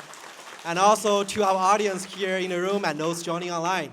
And if there's one takeaway for the event, mine would be utilitarianism is not just an abstract philosophical theory.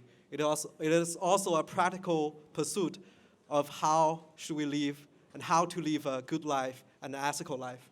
So I encourage you all to take this on and to continue to explore this very interesting topic, and have a wonderful evening. This is all.